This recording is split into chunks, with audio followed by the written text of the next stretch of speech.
You only 5. So a simple question, in reality, in most of the cases in Estonia, I read in English, but there's only 5 of you, I can ask, English or Russian preferred language. Because, I know some people, just speak better Russian than English. This is a simple question for me. I speak Russian and understand. Which one? Yes. English. English, okay. There is one opinion, that's all. I think it's too. Yeah. At the end of the day, will be like there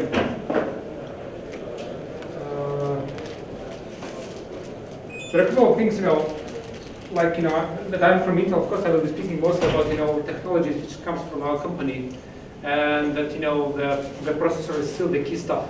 Technologies we will take a look. Even most of the people speaking, that there is a software, whatever, which is key stuff as well. But without hardware itself, none of the software or none of the cloud computing could be running at the end of the day, okay? Still, if you speak about cloud, it's still somewhere behind the cloud, the sense there is like a server storages, and these kind of devices are based on what?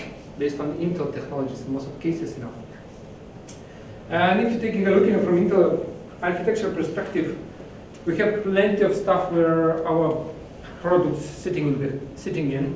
So the thing is like desktops, notebooks, all-in-ones, two-in-ones, which is storages, servers. This is like the things which you really know for ages, and I couldn't tell much more of that as of today.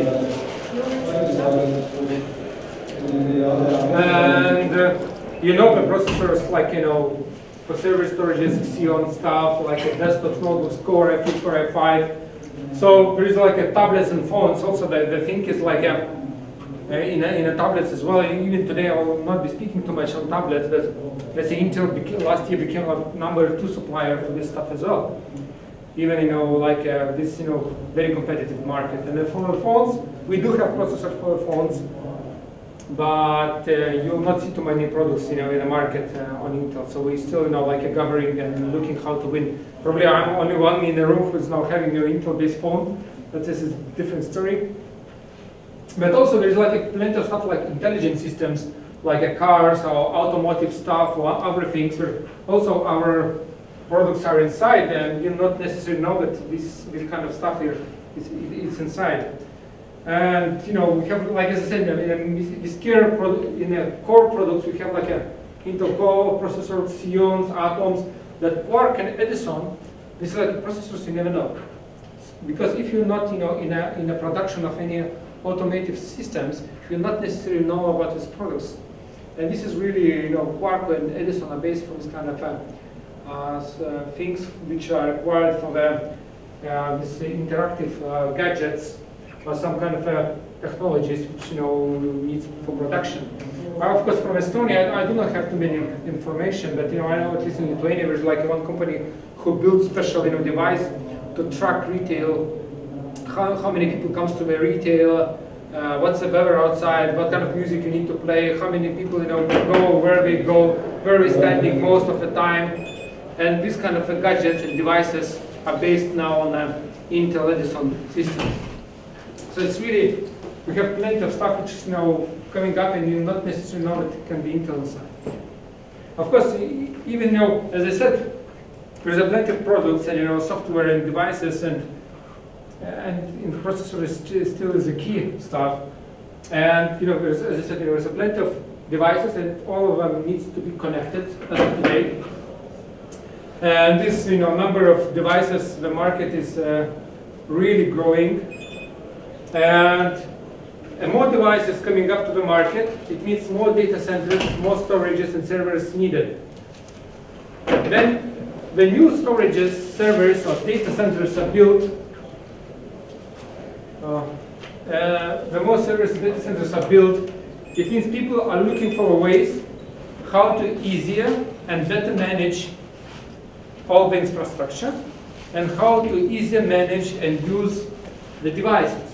So then, that is coming up new services, new applications, and many other stuff. And suddenly people realize, okay, there is a plenty of new software, so what I need new gadgets. And again, new gadgets coming up, more data centers, And this circle going on and on. If somebody can say, like a IT market, like a PC market is going down, but in reality, if you're taking a look, server market and data center worldwide is not going down, it's growing up. Because the services, they are going up.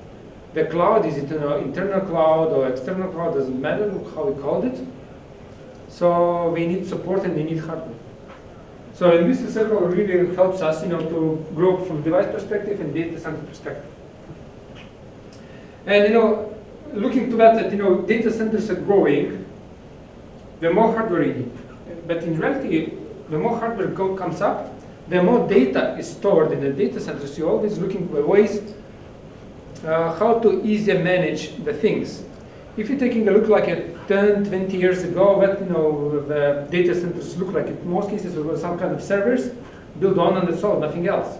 And you needed to manage each server separately in this racks or whatever. Later on came up like virtualization came up. Okay, you could put much more servers into virtual machines in one server. It became utilization of one server becomes much easier. But again, now you're building data centers. You're having anyway more servers, more storages. Still, when you're looking to this kind of a place, not all the data centers are properly managed because not everybody can look what kind of servers are utilized, which one is utilized less, and how properly use all the resources which is needed. So really this cloud platforms is coming up very important, but some people just thinking okay, cloud, now maybe we need to move to cloud or not to move to cloud, okay? And actually, there is no simple question from Intel perspective. If you are starting some new services, and you don't know how much resources you need, how many servers, how many resources, and maybe this new services will not be successful. Maybe it makes sense to use some kind of external cloud to take a look for beginning. But if your infrastructure running well, you have plenty of users, and it's working properly, you know how much resources you need. So better than is to have your own data, let's say data center, whatever, where you're utilizing it properly. Okay, so when you're using this internal cloud and external cloud, together. But when it comes, this software-defined infrastructure, so it's again how we properly using the software to utilize the hardware. And one of things I already mentioned, when you have like a virtualization, then you put more servers to one and utilizing the stuff, but the same stuff coming up to other things. How properly get the software which could utilize today's all the hardware infrastructure. And we already have this discussion about servers, but about storages as well. So you can think as well that now you're buying storages and you're utilizing them. One day some kind of part of the storage can be done in a server, because most of the servers anyway built with a storage, okay? And you can both look where you need the data. Do you need for the biggest speed, or do you need just to put and gather much more data? And another thing as well, if you have a big storage, how properly what kind of a proper software you can get properly utilize and look and manage your data which are in storage. And the third thing is like a networking as well. Today, if you're taking a look, there is a servers, there is a storage, and you're buying networking for each layouts where you need one kind of transfer or another kind of transfer. That maybe going to the future when networking adapters and stuff are becoming faster and faster in a servers, because it's come up like a 10 gigs now, 40 gigs will be even in the future, maybe even faster. Maybe some part of networking job can be moved to the server, and server can do some kind of rerouting, because what is router? Router is getting information and properly send information to the device or to another place. So in the future, if you get proper software, maybe server which is still on in your data center or somewhere can be utilizing this this stuff, and maybe you will not need in the future the some kind of networking devices. So this is from this approach, where this software-defined infrastructure moves. Then you have some kind of infrastructure, and you need proper software orchestration which really gathers information and says, hey, we need for that, for that, for that. And in some cases, maybe you will need in the future less hardware, but proper software which will be utilizing the today's installed base hardware. And looking to this kind of stuff, then really we will have like a software-defined networking. Okay, it's like one of the stuff. Then, as I said, now you have like a switches, routers, and many other stuff, and getting proper software and to look where you need really a hardware device for this networking stuff, and where you could put some kind of work in some other devices which are already in your data center. The same is like some kind of a functions virtualization as well. Like looking how your networking is working inside cloud or outside cloud. Where you need it most, and how you properly can utilize outside cloud, private cloud, or some other clouds. And this you really need to take a look. With the software-defined storage as well, as I was already mentioned before, that we have more and more data coming up in storages. Like really worldwide, it's like a growing up. The number of data which is growing in servers like a big height, and really how you properly utilizing that, how you counting, how you looking where is the important data, where is not important data, okay, which you need to move out or not.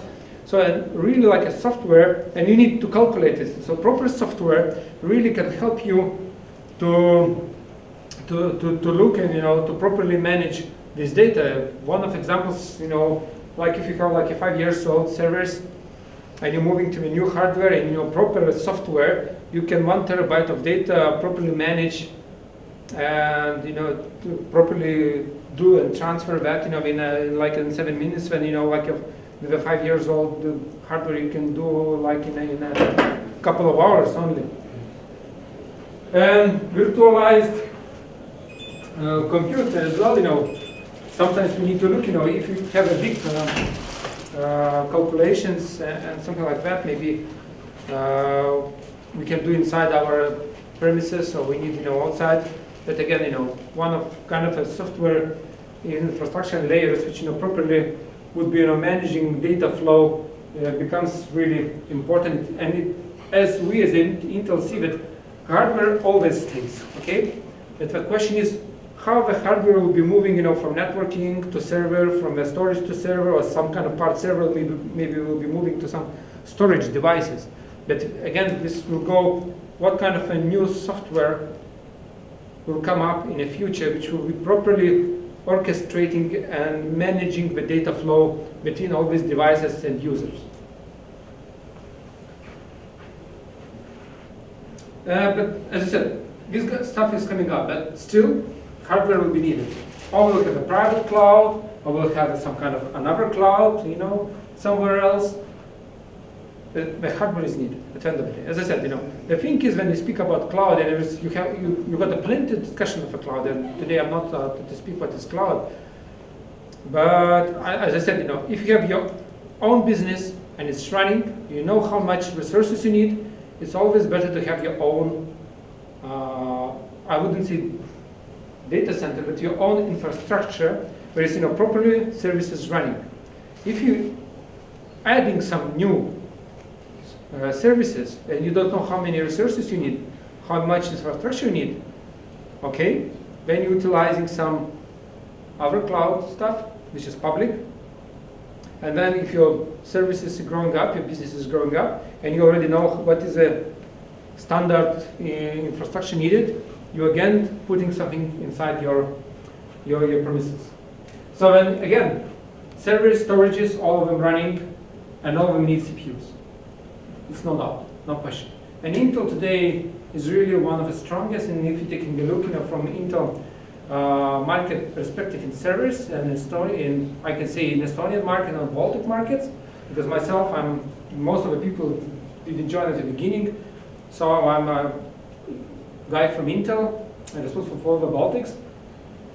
And from server perspective, Intel has about 98–99% of the market share in servers in Baltics. So this is quite nice, yes?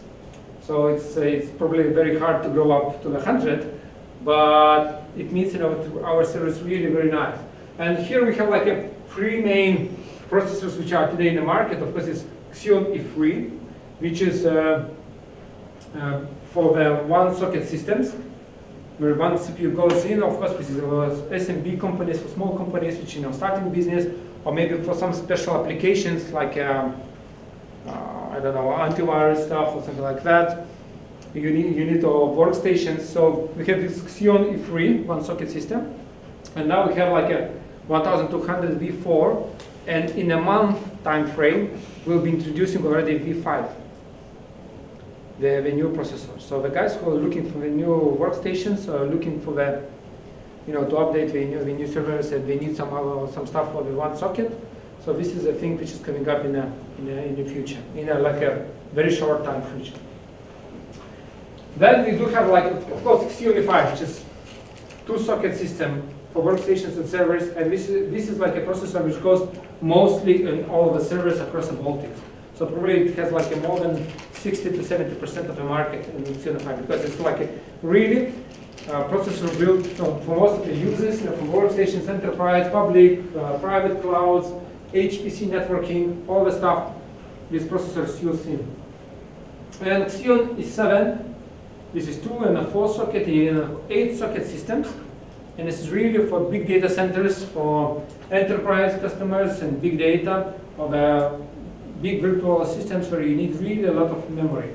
So this kind of a stuff it is. And I didn't mention a couple of other processors which are also in our lineup, which is Atom.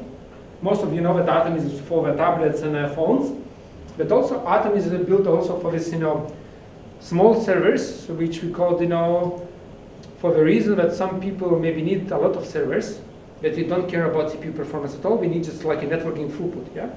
But we need a lot of layers of the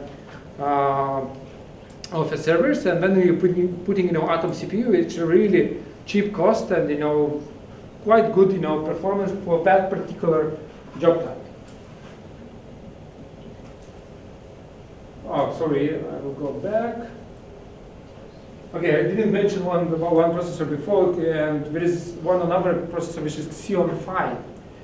I didn't mention that, and Xeon Phi is built for the HPC, high performance computing. Okay, I will not be talking today as well, but this is really for the guys who are building and having big floating point calculations, mathematical stuff. As I would call it like universities or other these institutions who really like making a lot of calculations. Then you need to look at coprocessor Xeon Phi. By the way, I will have additional training on Xeon Phi probably Q1. It will be very technical, but you'll get a message later on. Anyway, but if you're taking a look now to the Xeon E5, the processor which is built for the two-socket systems, as I said, most popular processor in Baltics at least, or probably even worldwide, I would say. And V3 family we introduced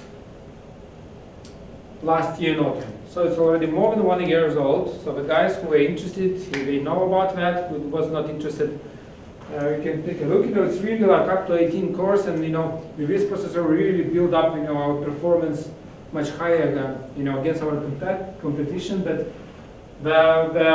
it's up to 18 cores. The minimum is 4 cores for the guys really working Oracle, and they say, hey, Ramunas, I don't need 18 cores because I need to pay too much license for the Oracle. Okay, the smallest amount it's like a 4 cores, which you can get. From a watt perspective, you need fins. There is like a 55 watts if you want performance a little bit more. But the thing is that I will not speak how good is it or that, but the one thing which I would like to speak, and then I will be speaking about Xeon E7, and I will move to the client products. The one which is important stuff, what happens if you move old servers out and getting new ones in? because it's about, really about refresh. And if you're taking a look, Xeon E5 V3, comparing to the servers which were like 4 or 5 years ago, 2011, like 4 years ago, Xeon X series, 5006 series. And we really can see that, Xeon E5 V3, in most of the specs, like VMware, sub, spec in, stream, spec, power, aspect of P, it's more than 3 times faster. Okay? In some link-up memory bandwidth, it's like even more, but what does it mean for you? It means, if you have like 30 servers in your data center, okay? So you can move it out and get 10 servers, you get the same performance. Even more, in reality, okay? But what does it mean for you? It means, you have less cables, you need less cooling, you need less work to put on to take care of your server. So it means less maintenance. The same is with software. You need less software in this case, okay? And your job will be running faster. Of course, from my perspective, I would love you to 30 servers move to 30 servers, okay? It means, you'll have like the same number of servers, still less energy consumption, because the new servers coming up with some less energy, but performance triple. Another thing, as I always think about refresh, so it's like when you're refreshing old, as I said, from 30 to 10, you will have the same performance. Sometimes finance even not looking, but going to the finance and hey, maybe we need to refresh our servers. And you can say that, let's say if you're moving from 30 to 10 servers, you will have the same performance, but finance will be spending less money on energy, on cooling, on all of that stuff. It means this infrastructure will be paid off in 1.5 years. So that's all done. After 1.5 years, it's no spending at all because it's already on energy consumption, all the stuff, maintenance. You will get this stuff. So this is about Xeon E5. The question, of course, we introduced this processor like 1 year ago. Some guys can ask question, okay, Ramunas, but we'll be refreshing our servers next year. So when we'll have new ones, okay? I will not tell you a correct date, but I know it will be second quarter of next year. So 2016, Q2, you will see already the new servers coming up with the new processors. So, but still, if you're thinking today, this is the best processor to move on. Another processor which is like as well, we introduced spring this year, Xeon E7 for socket systems. Again, many cores, many memory. You can build the systems with more than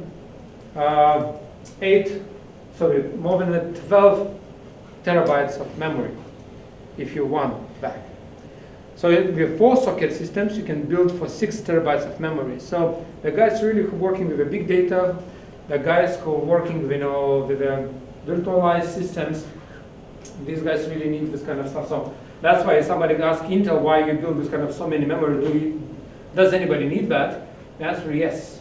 Still, there are plenty of companies worldwide who really need performance, need the processor, which would be really like working 24 hours per day, and many memory. So this is a processor. Another one, the thing which I would like to also to speak, this is like really processor designed for the big data centers, big data. So this really then these servers are built on the CPU. It's really like for this 24 hours a day. And here I have like a couple of comparisons which I would like to say. Like 10 years ago, when we wanted 24 hours per day server, it was mostly RISC-based systems. Yes, it's like a Power, IBM Power, or it was like another one. And anyway, it was RISC stuff, and Intel was not a game player there. Of course, we had some kind of Italian, but again, it was later on.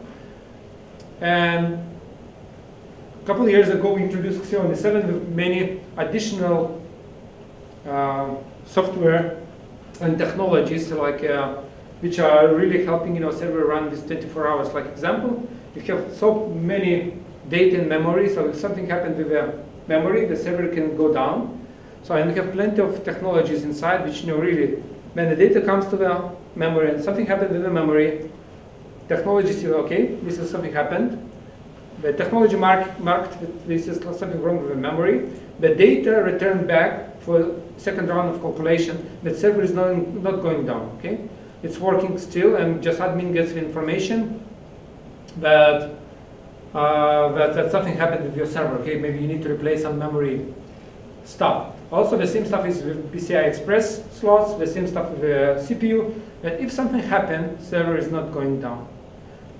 And again, as I said, you know, risk systems like IBM Power, like really was like a was a king like many years ago.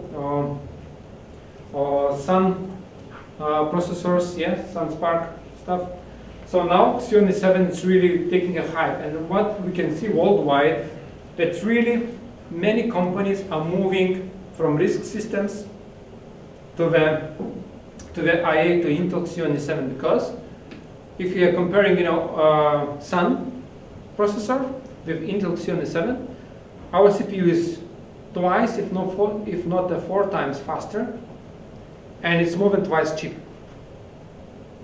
Okay, this is one reason. If you're comparing with IBM Power, so in performance-wise, we are in most of the benchmarking we are faster.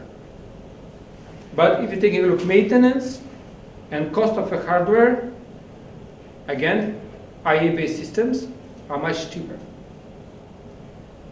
Only one threat and, you know, headache for the IT admins is how to migrate properly from a risk system to IA. So, and here's plenty of solutions, okay? And I think, I don't remember the name of the hardware from Dell, but Dell has a special hardware and a software which really helps smoothly and quickly move from the risk to IA systems. So it's not anymore a big headache. And again, moving from risk to Intel, what you get IA, you get much more software, you have much more with, you know, kind of manufacturers who are doing enough servers. So it's plenty of them in the market. So it's much more open system when you go to IA.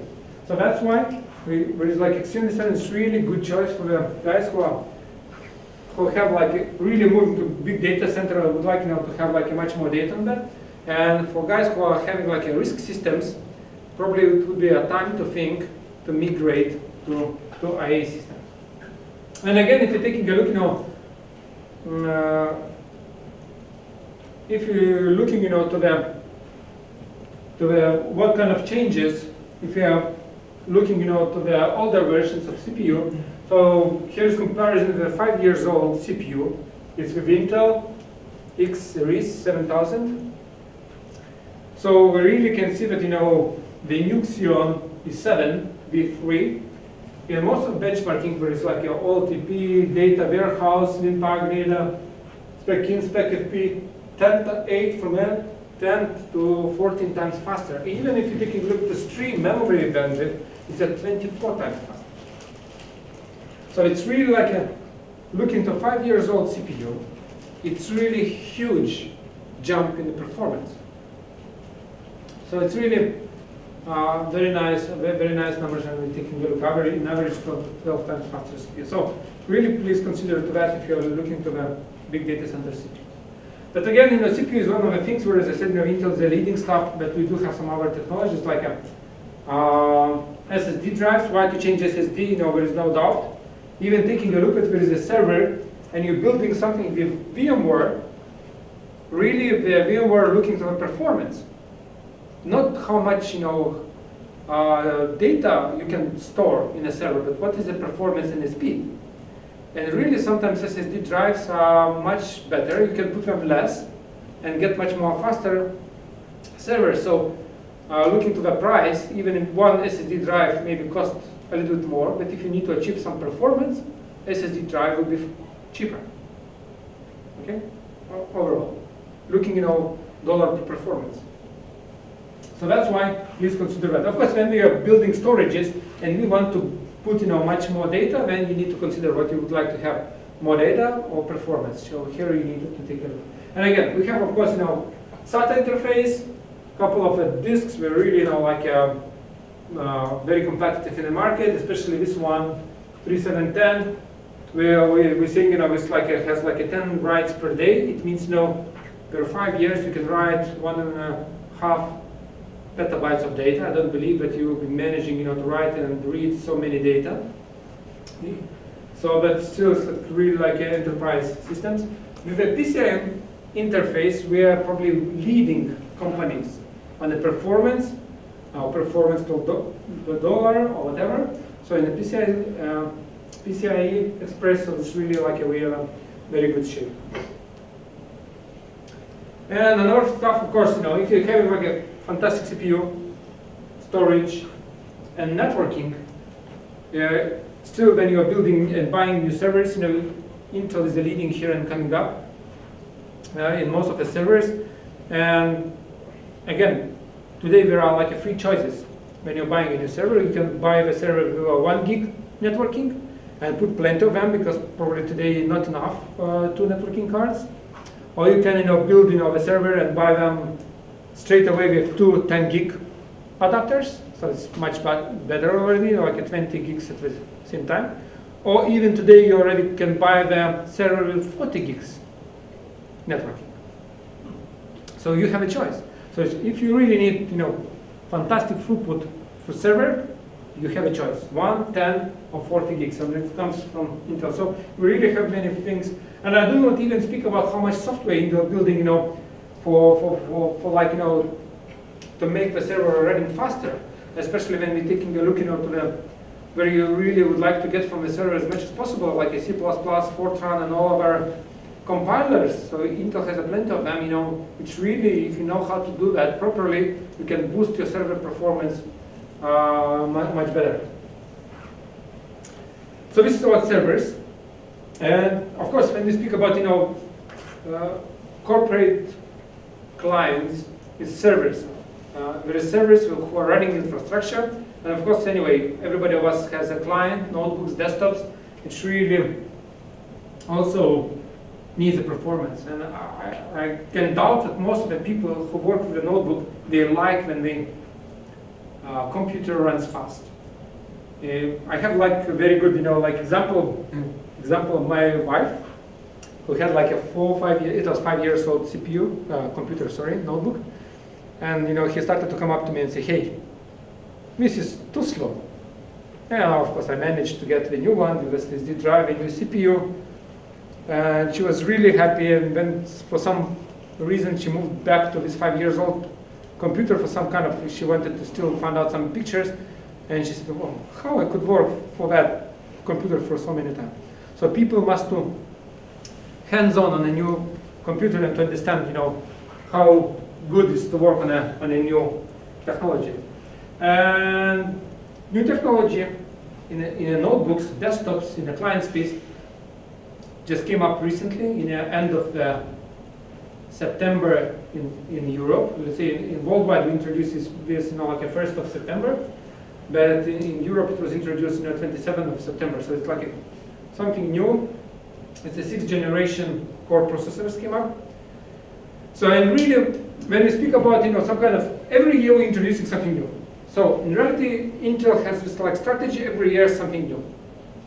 And every time, if you're coming up to my seminars, you really will hear the things which I'm saying. Intel came up with a new processor. It means it will be faster, less energy consumption, better battery life, better graphics, and nice devices.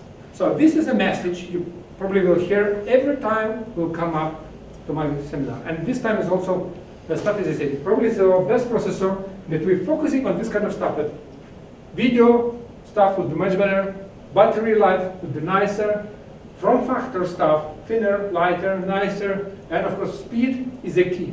People love speed.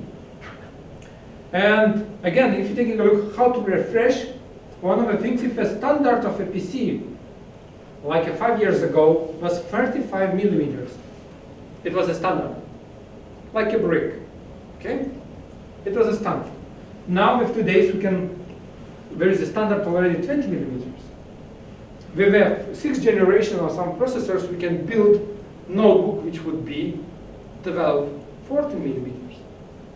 Of course, not every producer will come up with such nice devices, but we are managing to build this kind of stuff. Of course, and many other stuff like a touch screen, 4K, multi-touch, more of things which are coming up with a new system. So moving to that stuff like a, but again, we need to refresh PCs like in a business like 4 or 5 years at least. You know, I would like to refresh it 3 years, but this is not the case. But if you're like a refreshing 6th generation with a 5 years old, very nice processor. It was Core i5 as well for first generation, and you get just simple web browsing performance, 3x browsing. It's much faster. Some people could say, okay, if I have faster internet, my PC is running faster as well. This is not really, this is true, but from a PC as well, it depends a lot, because some processors like Core i5 and Core i7 has some technologies inside which helps faster run through this, web pages which are with security features. So that's why we think corporate guys should buy on Core i5 and Core i7, because there is like a special technologies and instructions which helps to run faster, just simple web browsing. Okay. Another thing is just working on the productivity. PowerPoint, Docs, Excel, 3 times faster. Battery life, 3 times more. What does it mean, battery life 3 times more? Okay. 5 years old PC, how long battery life can survive? 2 hours? Okay. Yep. Everybody, yeah? 2 hours, maximum. Then 5 years notebook was new. It was maximum 4 hours. 3.5, 4 hours. Today, when we are building the new machines, and as Intel, we are not putting new stuff on CPU, but also chipset, networking, PCI Express stuff. We're building many other stuff. We're looking at battery life as well. And now we are testing that batteries should work at least 8 hours on HD movie playback. Okay? Of course, it's again, some companies who are building a 5 years old PC where we are putting 6 cells battery. Now with a new architecture, we put 2 cells battery to have it lighter, but battery life can be only 6 hours, but still, it's much nicer device. And with the same battery life, so we can, as I said, 9 hours of HD movie. And if you have even nicer designs where you can have like a 12 or 14 hours battery life, what does it mean? It means I fly to US, 10, 12 hours. If I fly to Los Angeles, it's 12 or 11 hours flight from Europe. It means I'm taking 3 series of Lord of the Rings, and I watch it. 9 hours, okay, on one PC. And it's already possible. So this is a thing with a new PC. For the guys who really takes care of the big stuff, like doing some movies, gaming, gaming, is growing like hell in reality. So again, even Intel graphics is 30 times faster than it was 5 years ago. 30 times faster. So if 5 years ago I was telling Intel graphics, it was for business only, documents and that's all. Today I'm not seeing it anymore like that. There is Intel HD graphics, there is Intel Iris Pro. We have 3 graphics. This stuff, Intel Iris and Iris Pro, it's suitable for gamers as well. Not for the enthusiast gamers, for enthusiasts maybe Intel Pro, but for most of the people, so more than 80% of the people who are doing their movies, who are doing their photos, something like that, Intel graphics is more than enough. And the people who are spending like more than 100 euros, who are spending less than 100 euros on the graphics, they're wasting their money. Just wasting their money. Intel graphics is a worth of external graphics on 100 euros and so forth. Okay? What else? Resume. With today's technology, from a standby or sleep mode, you can start your PC in 3 seconds. If you're taking a look to your old PC, from a hibernate or sleep mode, is how much it takes? Half a minute. Some people are nervous about that, somebody not. But today's PC, really with SSD drive and new CPUs, in 3 seconds should come out. Instantly. And for some people who are doing their movies or something like that, really utilizing proper software, rendering stuff, they can do things in mostly 18 times faster than 5 years ago. What else? This is similar performance-wise on the documents, something like that with 1 year. But one thing which I would like to tell, that processors, there is a new processor Core M and 2-in-1 systems, which you don't need to afraid. It's CPU built for 2-in-1, the tablet and notebook at the same time. It means when you can take it off and have a tablet in your hand with a CPU, and Core M CPU is as fast as Core CPU. So don't afraid about this processor. It's really for the guys who would like to have a slim, long battery life, very nice design. This is a processor build, okay? Which is a performance at Core i5 performance, and it really runs fast.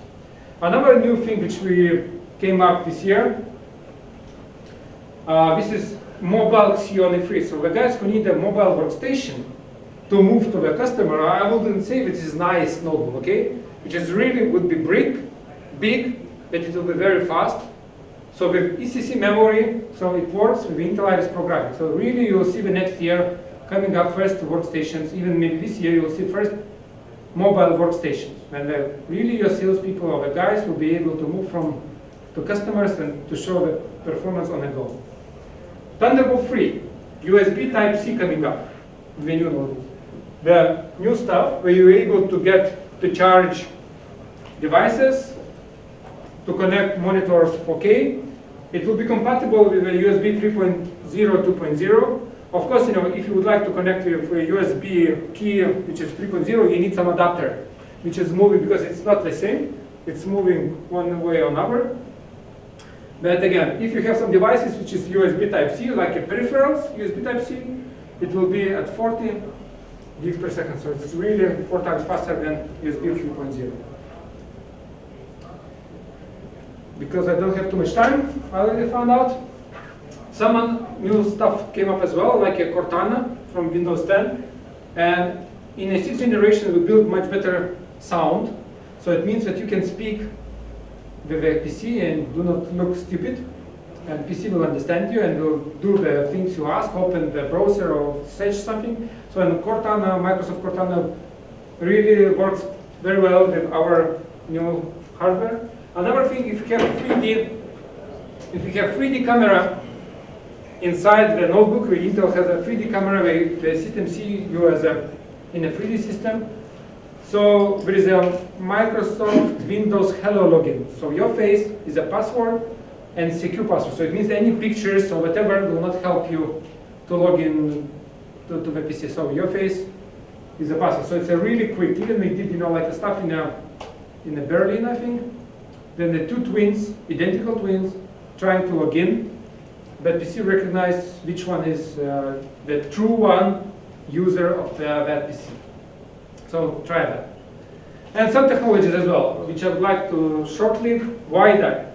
Everybody of you has conference rooms and would like to stream data to the beamer, to the TV, and we have Intel WiDi, when you can stream from PC data to the beamer, to the television, without any cables.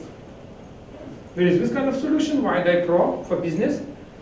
But only one thing, you need some adapter which connected via HDMI to TV, and from Intel-based devices you can stream this data. Another fun thing which came up just recently, which is Intel Unite device. There is a PC with Intel Unite software, and you can log in from any place to your corporate network and share your data. Like there is a couple of stuff. If there is one room, there is this device. Via Wi-Fi you connect and share your data, or it's connected to the local networking, and any guy who have inside the networking, even for VPN, connecting to that device. Let's say I'm in Vilnius, but we have corporate network, yes. You are sitting in Estonia in conference room, but I can share this data just using this kind of Intel Unite based device. It's simple, and it's really do not require too many stuff. So take a look to that. WiGig wireless docking station came up as well. So the guys don't need hardware. It's just coming up on the table, just plugging if you need power adapter, and with a special WiGig stuff connected to your peripherals, and you can use this stuff really like remotely, not using any cables. Of course, 1 gig networking, additional 1 gig card is necessary in the PCs to monitor. 2 minutes. And vPro, the thing which already for ages, and managing your PCs remotely. So this is, again, no cables, nothing. You can really manage your PCs remotely and easy. So sorry I did not have too much time because we started a little bit late. So we have plenty of devices which Intel really good CPU, networking, vPro stuff, which really can help your business go on. Okay. So thanks a lot. If any questions, I'll be all the day today here. And if, by the way, just I missed one slide for the benchmarking.